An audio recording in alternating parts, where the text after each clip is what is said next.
So I'm going to quickly show you how to bounce out a multi-track or stems in Garageband. So here's my Garageband tracking session. I just finished tracking. Here's my beat track or my instrumental, and then I have all these different parts, right? I have like some hook vocals and all this stuff, but you can see that they're all in different places and scattered. And what's going to happen is that if you just bounce all these out separately, when I get the bounce, they're all just going to start from measure 1 and not in the place that they should be, which is there. So I'll show you how to do this. Unfortunately, this is a step-by-step process in GarageBand.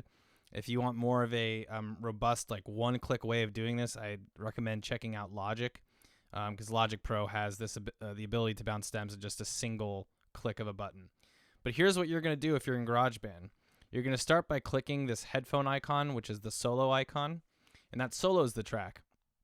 You're then going to go up here and click the memory cycle, which will turn yellow, and you want to set it for the length of the song. So, let's say it's about here. Leave some space at the end. So now I have my memory cycle set. I'm going to go into the share menu and go to export song to disk. Okay?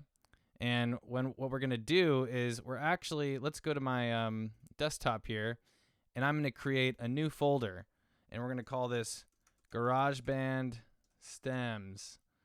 Okay? And I'll call this one Vocal 1. And AIFF is the way to go, uncompressed, and we're going to choose export. It's going to do this real quick. Great. So now, if we go to my desktop here and go to GarageBand Stems, I will have Vocal 1 AIFF.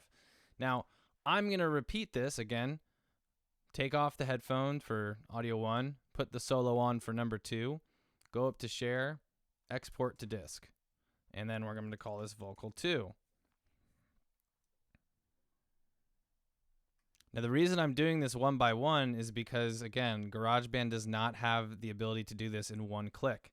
So you're going to have to do this one by one. It will take some time, but at the end of the day, it will be worth it for both you and I because, 1, you'll know how to do this, and 2, I'll be able to fly the tracks into my session and get started right away.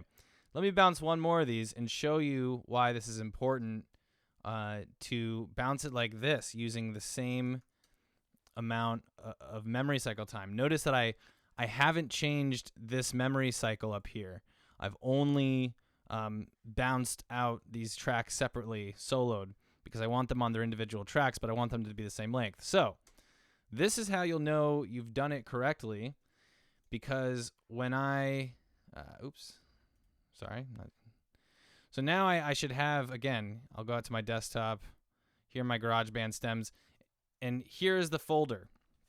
And what should happen when you send it to me is I should be able to do this, and I should get something that looks like this.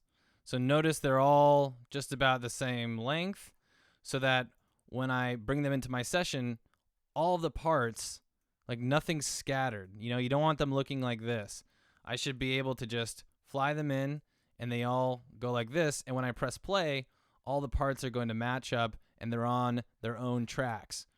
So this is the proper way to do it. And what you need to send me is you need to go and find this. So here's my GarageBand stems on my desktop. You right-click, you choose Compress,